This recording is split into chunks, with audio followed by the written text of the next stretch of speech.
সবাই মিলে সহযোগিতার হাত বাড়ালে তবেই সে সংসার সুন্দর হয়। একা আমি সব করব আর কেউ করবে না, এরকম করলে সে সংসারে শান্তি থাকে না। এটাই হচ্ছে। এই দেখুন আমার গপুকে ঘুম থেকে তুলে এই যে জলখাবার খেতে দিলাম। এই যে দেখুন মুখ হাত ধুয়ে দিয়েছি। আজকে আমি ওকে ঘুম থেকে শয়ন থেকে তুলে দিলাম। ডাক্তার সাহেবের সময় হয় না, দেরি হয়ে যায়, ছটফট করতে থাকে। আমি বলি ঠিক আছে আমি করে দিচ্ছি। এই যে দেখুন সকালবেলা আপনাদের একবার ভগবত দর্শন করিয়ে দিলাম। এই যে চলুন এবার সংসারের কাজে মন দিই, রান্না বান্না করি, যা কিছু কাজ আছে ঘরের সব করি। চলুন। আশা করি সবাই ভালো আছেন। পূর্বাজ লাইফস্টাইলে নতুন আর একটা ব্লগে আপনাদের স্বাগত জানিয়ে আজকের ব্লগটা শুরু করলাম। আজকের আর একটা নতুন দিন শুরু করলাম। তো এখন বাজে হচ্ছে ওই 11:30 বাজতে যায় আর কি, এখনও বাজেনি। আর আজকে হচ্ছে গিয়ে রবিবার। তো আজকে তো সকাল থেকে অনেক কাজ করে ফেলেছি জানেন তো। এখন প্রায় ফ্রি একদম, শুধু ওই নিজের খাবারটা একটু বানাবো, ব্যাস তাহলেই কাজ শেষ। সেও আর ইচ্ছে করছে না, কিন্তু না বানালে খাবো কি না, ভাত দিয়ে যেতেই হবে। তো যাচ্ছি, এখন একটু আমি রেস্টে রয়েছি আর কি। আজকে একদম সকালবেলায় উঠে তখন বোধহয় 8:30 গোপালকে একটুখানি মাথায় জল দিয়ে গাটা ধুয়ে বাসি জামা কাপড় ছেড়ে ঠাকুর ঘর মুছে গোপালকে শয়ন থেকে তুলে দিয়েছি, দিয়ে জল মিষ্টি খাইয়ে দিয়েছি।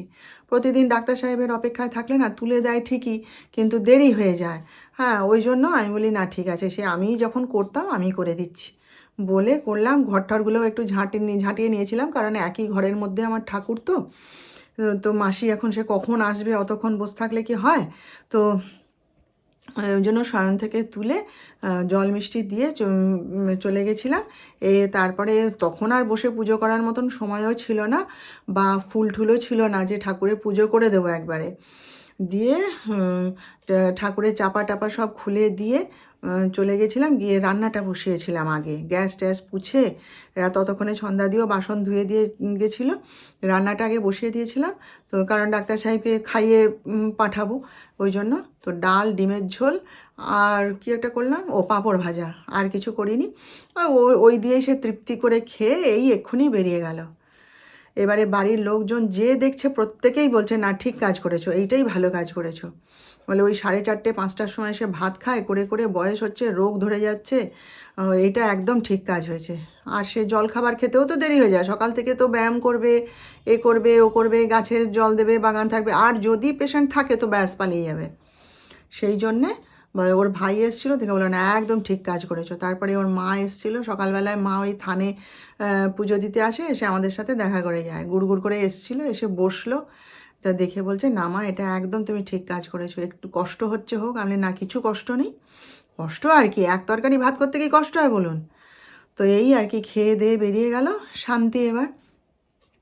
যিশু আজকে এখনও ঘুমাচ্ছে জানেন তো, কালকে রাত্রি 3টা অবধি পড়াশোনা করেছে। আজকে মানে আধো জায়গায় রয়েছে আর কি, সব কথার উত্তর দিচ্ছে, এপাশ ওপাশ করছে সবই, কিন্তু এখনও ওঠেননি তিনি। আর আমি একটুখানি এই ডিম সেদ্ধ আর একটুখানি সুজির উপমা বানিয়েছিলাম, আর 1 কাপ চা, এই খেয়েছি। খেয়ে এই যাচ্ছি, বাসন টাসনগুলো এখনও ধুইনি, রয়েছে, একবারে ধুয়ে নেব, নিয়ে আবার সে চান টান করতে যাব ভালো করে। তো চলুন, এই হচ্ছে সকালের কাহানি। তো চলুন আপনারা সঙ্গে থাকুন, এখন থেকে ব্লগটা শুরু করলাম, আপনারা দেখতে থাকুন, আশা করি আপনাদের ভালোই লাগবে। শাশুড়ি মা এই যে পুজো করে উঠলেন, এই যে দেখুন। মাকে বহুবার বারণ করা হয়েছে, পিছলে পড়ে যাবে ওখান থেকে, পা ভেঙে যাবে, কিন্তু মা কথা শোনে না। বলেছে কালকে বড় ছেলেকে যে তোর বাপির প্রতিষ্ঠিত করা ঠাকুর গাছ আমি যতদিন বেঁচে আছি আমাকে করতে দে। ওই দেখুন শুনলো, শুনে চলে যাচ্ছে কেমন। দেখুন এখন 12টা বাজে জানেন, আর 5 মিনিট বাকি আছে 12টা বাজতে। এতক্ষণে দুধ এলো দেখুন, ভাগ্যিস মানে একটু বাসি দুধ তুলে রাখি। ডাক্তার সাহেব বলে দিয়েছেন তুমি 1 কাপ দুধ তুলে রাখবে, সেই তুলে রাখি বলে সকালের চাটা খেতে পারি জানেন। দেখুন যে আনাজ খোসার প্যাকেটটা বাইরে চলুন রেখে দিই, মদন এসে নিয়ে নেবে। এই যে সকালবেলায় উঠে রান্না করি, তারপরে এই যে কাজকর্ম করছি, এর জন্য ডাক্তার সাহেব কী করে জানেন, আমার কষ্ট যাতে না হয়, যতটা কষ্ট লাঘব হয় আমার, সেই জন্যে কী করে বলুন তো, রাত্রেবেলায় খাওয়া দাওয়ার পর দেখি না রান্নাঘরে কুরকুর কুরকুর করছে, এমনি কী করে রে, এসে দেখি আমার গ্যাস ট্যাস পুছে পরিষ্কার করে দিল, তারপরে বেসিনে যত বাসন থাকে, টুকিটাকি বাসন তো থাকেই, সন্ধ্যার জলখাবারের বাসন, এই বাসন ও বাসন, তো ছোটোখাটো বাসনগুলো তো আমি ধুয়ে নিই বলেছি তো, সব সেগুলোকে ধুয়ে দেয় জানেন তো। খালি বলবে কি, না না একা কত করবে, করে দিয়ে একটু সকালবেলায় তোমার সুবিধা হবে। যে কারণে সকালবেলায় উঠে আমি একটু গ্যাসটা মানে সারা রাত পড়ে থাকে তো ওভেনটা, তার উপরেই রান্না করব, ওই জন্য একবার জল ন্যাকড়া দিয়ে মুছে নিই, নিয়ে ভাত বসিয়ে দিয়ে আমারও সুবিধা হয়, রান্নাঘরটাও খালি থাকে। আর এই এখন যে এঁঠো বাসন টাসন পড়লো, সেসব রান্না টান্না করার পরে একটু ধুয়ে নিয়ে চান করতে চলে যাব, কিন্তু অনেক টুকিটাকি বাসন সারাদিনে পড়ে তো, সব সেগুলো ধুয়ে দেবে জানেন তো। গ্যাস পরিষ্কার করে ওভেন টোভেন মুছে পরিষ্কার করে দেয়, সেই জন্য আমারও সুবিধা হয় সকালবেলায় উঠে ঝটফট রান্নাটা বসিয়ে দিতে। বলো, জিমে অনেকে প্রশ্ন করছে, অনেকে বলেওছে জানেন তো, যে কেন রে তোর বর তো সারাদিন বাইরে খাটছে, সেও তো বাইরে পরিশ্রম করে, তাহলে ফিরে এসে সে কেন রান্না করবে, তুই কেন তাকে দিয়ে রান্না করাস? মানে কি বলুন তো, বাই গড, আমি কখনো তাকে বলিনি যে তুমি রান্না করে দাও, কি আমি রান্না করতে পারবো না, আজকে আমার ইচ্ছে করছে না রান্না করতে, আমি কখনো উচ্চারণ করিনি। আপনারা জিজ্ঞেস করে দেখবেন, খোঁজ নিয়ে দেখবেন। এবার সে যদি এসে নিজের থেকে বলে যে না আমি আজকে রান্না করব, তুমি সরে যাও, তাহলে কি আমি বাধা দেবো? আর বাধা দিয়ে কোনো লাভ নেই, সে তো কথা শুনবেও না। এই যে যিশু মাঝে মধ্যেই বলে, মা আমি আজকে তরকারিটা করব, হ্যাঁ, কি মা আমি রুটি কিনে নিয়ে চলে আসছি, আজকে আর রুটি করতে হবে না। এই আর কি, সবাই মিলে সহযোগিতা করে সংসার চলে সুন্দর করে, এই হচ্ছে ব্যাপারটা, বুঝলেন তো।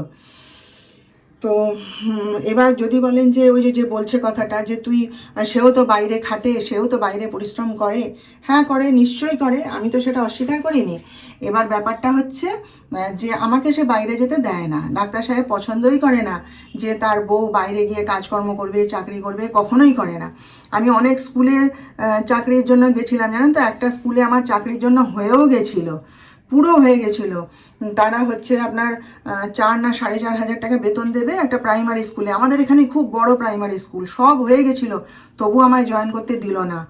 সব ঠিকঠাক, আমি জেদ ধরেছিলাম, তারপরে লাস্টে যখন যাব জয়েন করব যেদিন, সেদিন সকালে উঠে বলছে কি, দূর কি যাবে, ওই 10টা 5টা এখান থেকে যাবে, তোমার শরীর ভালো না, তারপরে তুমি যাবে চেহারা খারাপ হয়ে যাবে, সব নষ্ট হয়ে যাবে তোমার সৌন্দর্য, তুমি যেও না, তুমি ঘরে থাকো, ঘরে থাকো, সাজো গোজো, খাও দাও, ঘুরে বেড়াও। সে এটাই পছন্দ করে, বলে আমি তো আছি, কি হবে বাইরে গিয়ে, আর তোমার যা দরকার সে আমি তোমাকে দিয়ে দেবো, কত টাকা দরকার তোমার, আমি তোমাকে দিয়ে দেবো টাকা, মোটে সে যেতে দেবে না। তাহলে কি করব বলুন? আমার বর পছন্দ করে ঘরে, সে ঘরে ফিরে দেখবে তার বউ বাচ্চা ঘরে রয়েছে। এমন হয়েছে জানেন তো, আমি হয়তো ঘরে রয়েছি কোনো কাজে ব্যস্ত, এবার ডাক্তার সাহেব এসছে, এবারে যিশু হয়তো গিয়ে দরজাটা খুলেছে, তো সঙ্গে সঙ্গে বলে, মা জানো তো বাপি না সঙ্গে সঙ্গে জিজ্ঞেস করবে কি, তোর মা কোথায়, ঘরে নেই, তোর মাকে দেখতে পাচ্ছি না, বলে গোটা ঘর খুঁজে বেড়াবে, সিধা এসে আমাকে আগে দেখবে, দেখে ঠিক আছে বলে তবে তার শান্তি, বুঝলেন তো। এবার সে যদি আমাকে বাইরে না যেতে দেয়, বাইরের দায়িত্ব সে নিয়েছে, সংসারের দায়িত্ব আমি নিয়েছি, এবার তার মানে এই নয় যে সে এটা করবে না ওটা করবে না, আমাকে সে হাতে হাতে অনেক কাজ করে দেয়। আমার যেদিন আমি পেরে উঠি না, আমার বিছানাটাও তুলে দেয়, আমার ঘরটা গুছিয়ে দেয়, জামা কাপড় নোংরা হয়ে পড়ে আছে গুছিয়ে দেয়, অনেক কাজ করে দেয় সে আমার। এবার আর সব থেকে বড়ো কথা, ডাক্তার সাহেব ভালোবাসে কাজ করতে, এই সমস্ত কাজগুলো সে করতে ভালোবাসে, বুঝলেন তো। এমনকি শুধু আমার কাজ নয়, ছেলের ঘরটাও, ছেলে হয়তো বেরিয়ে চলে গেছে নার্সিংহোমে, ওকে বারণ করছি তুমি রাখো আমি করে দেবো, ও শুনবেই না, গিয়ে ছেলের বিছানাটা তুলে দিয়ে চলে যাবে। এই হচ্ছে ব্যাপার। এটা কি জানেন, সবাই মিলে সহযোগিতার হাত বাড়ালে তবেই সে সংসার সুন্দর হয়। একা আমি সব করব আর কেউ করবে না, এরকম করলে সে সংসারে শান্তি থাকে না, এটাই হচ্ছে। এই যে আমার দুধটা দেখুন, এই যে হয়ে গেছে ফুটানো, এবারে একটু আনাজ কাটি, কেটে নিজের জন্য তরকারি করি, করে আর একটু মাছ ভাজা করব, করলে রান্না শেষ। এখন এই 12:30টার সময় কফি খাওয়া হবে। এই যে এই কফিটা কালকে রিলায়েন্সে গিয়ে নিয়ে এসছে, এই যে নেসক্যাফে গোল্ড, এটা আমাদের এখানে দোকানে পাওয়া যায় না, ওই ফ্যান্সিতে হয়তো পাওয়া যায় জানি না, এই ছোটো শিশি, এটা কালকে রিলায়েন্সে গিয়ে নিয়ে এসছে। আমাকে কাল থেকে ধরেছে, তুমি একটু খাও, তুমি একটু খাও। আমি বলি দাঁড়া, আমি আগে ভালো করে পড়ি এর মধ্যে কফি মানে সুগার মেশানো আছে কিনা, এই ইনগ্রিডিয়েন্টগুলো আমাকে পড়তে হবে, সুগার মেশানো আছে কিনা, তারপর আমি খাবো। বলে সত্যি বাবা, কোনো কফিতে সুগার মেশানো থাকে না? আমি বলি হ্যাঁ থাকে, তুই জানিস না। তো এই যে দুধটা গরম করে রেখেছি, এটা কালকের দুধ আর কি, দুধটা গরম করে রেখেছি, এই যে কাপ রেডি করে রেখেছি, ও তার এসে বানিয়ে নেবে। ওই যে ফোন এসছে কার, তার সঙ্গে কথা বলছে, তো এটা চাপা দেওয়া থাক, ও এসে বানিয়ে নেবে। ওর সব আলাদা স্টাইলের বানানো আছে, সিস্টেম আছে, বুঝলেন তো। ওই যে এসে গেছে, চলুন ও কফিটা বানিয়ে নিই, তারপর আমার সব থেকে প্রিয় তরকারিটা রান্না করছি। সব রকম আছে, একটুখানি কফি ডাঁটা তুলে রেখে দিয়েছিলাম, সেই কফি ডাঁটা, বেগুন, তারপরে বিনস, মটরশুঁটি, তারপরে একটুখানি ফুলকপিও দিয়ে দিয়েছি। যদিও ফুলকপি খাওয়া বারণ, তবুও ডাক্তার সাহেব বলেছে একটু আধটু খেলে কিছু হবে না, খাও তো তুমি। সেই জন্যে দিয়ে, ও কাঁচা টমেটো সব দিয়েছি। এইটা এখন একটুখানি ভাপিয়ে নেব, নিয়ে তারপর মশলাপাতি দেবো। কেন জানি না জানেন, এই তরকারিটা ভীষণ প্রিয় আমার, ভীষণ প্রিয়, এত ভাল লাগে খেতে না। আর আমার সাথে সাথে ডাক্তার সাহেবকেও খাওয়া শিখিয়ে দিয়েছি, ও খুব ভালোবাসে খেতে। আর যিশু তো ওর জন্য একটুখানি তুলে রেখে দেবো, রাত্রেবেলা এসে রুটি দিয়ে খাবে না তো। আর যিশু তো খাবে না এই তরকারি, বলে লাভ নেই, ওর জন্যে সে ওর বাবা সেই পনিরের তরকারি কালকে রাতে বানিয়েছিল, সেইটা তুলে রেখে দিয়েছে। বললাম একটুখানি তুমি খাও আর যিশুর জন্য একটু থাক। সে লাভ দিয়ে একদম খাবার ছেড়ে উঠে পড়েছে জানেন, বলে ওই রকম অত্যাচার করলে আমি খাবোই না, চলে যাবো। আলে ঠিক আছে বাবা থাক, সে ছেলের জন্য রেখেছে গুছিয়ে, তো থাক। ব্যাস এইটা হয়ে গেলে একটুখানি মাছ ভাজা করব, করলেই ব্যাস রান্না শেষ। চলুন তরকারিটা বানিয়ে নিই, হ্যাঁ, তারপর আবার আপনাদের দেখাবো। ওই যা মশলা দেয়, পেঁয়াজ দিয়েছি, একটু গোটা পেঁয়াজ দিয়েছি, এবারে এটা ভাপিয়ে নিয়ে একটু ধনে গুঁড়ো দেবো, হলুদ গুঁড়ো দেবো, আর জিরে গুঁড়ো তো আমার ঘরে চলে না, সেই জন্য আনাও হয় না। আদাও দিতে দিই না, আদা দিলেই সবাই চিৎকার করে কি তিতো হয়ে যাচ্ছে, তিতো হয়ে যাচ্ছে, ওই জন্য। আর একটুখানি ওই যে ওই টমেটো, আদা, রসুন, তারপরে লঙ্কা সব দিয়ে একটা পেস্ট করা আছে, সেইটা একটুখানি এর মধ্যে দিয়ে দেবো, দিয়ে ব্যাস সেদ্ধ করে নেব, হয়ে যাবে তরকারি। তো চলুন হ্যাঁ বানিয়ে নিই। তো গুড ইভিনিং, এখন বাজে কিন্তু 7:45। তো এই যে চা করতে এসছি, এই দেখুন চা করছি, নিজের জন্যই করছি। যিশু তো তার চিড়ে ভাজা দিয়ে, পেঁয়াজ দিয়ে, চানাচুর দিয়ে, লেবু দিয়ে নিজেই মাখিয়ে বানিয়ে নিয়ে খেয়ে নিয়েছে। আমাকে সাজছিল, আমি বলি না অত ভারী খাবার আমি সন্ধ্যাবেলা এখন আর খাবো না।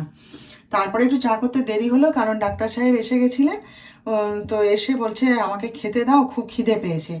তো ওর জন্য ওই মুড়ি বাদাম মাখিয়ে দিলাম, দুধটা গরম করে দিলাম, খাচ্ছিল, এই টেবিলেই বসে খাচ্ছিল। খেতে খেতে একটু দুজনে গল্প করলাম আর কি, গল্প গুজব। সারাদিন তো দুজনেই কাজে ব্যস্ত থাকি, বলেছি তো। আর এই সন্ধ্যাবেলাটাই আমাদের একটুখানি গল্পের সময়।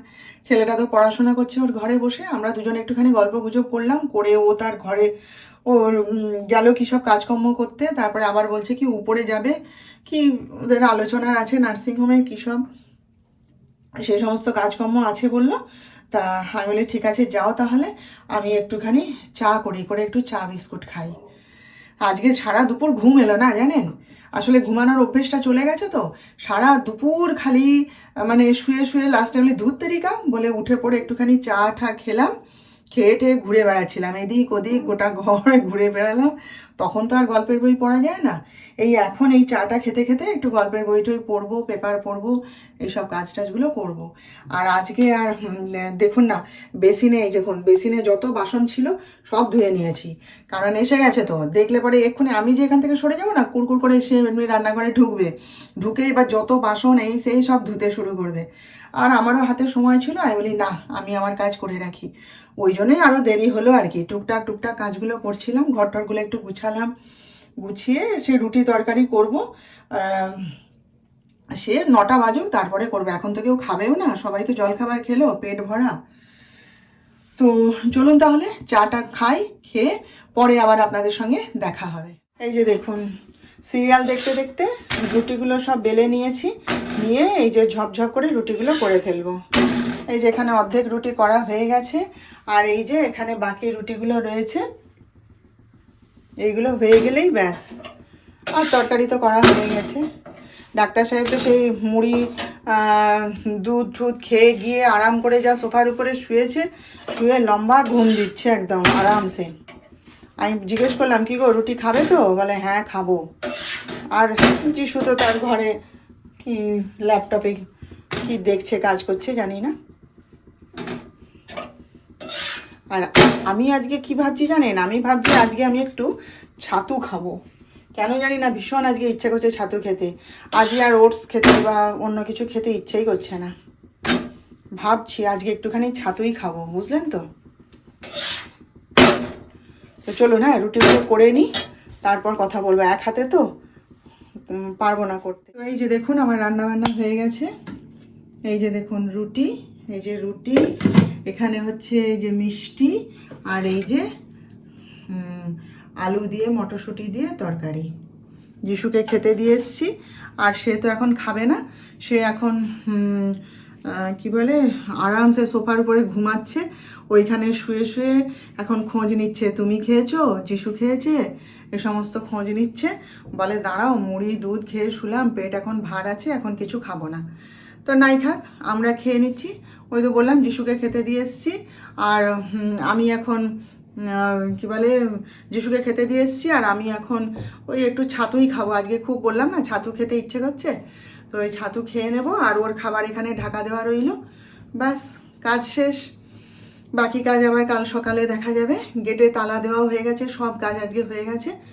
একটুখানি এবারে বসবো, বসে গল্পের বইটই পড়বো, মোবাইল দেখবো, যা করি প্রতিদিন তাই করব।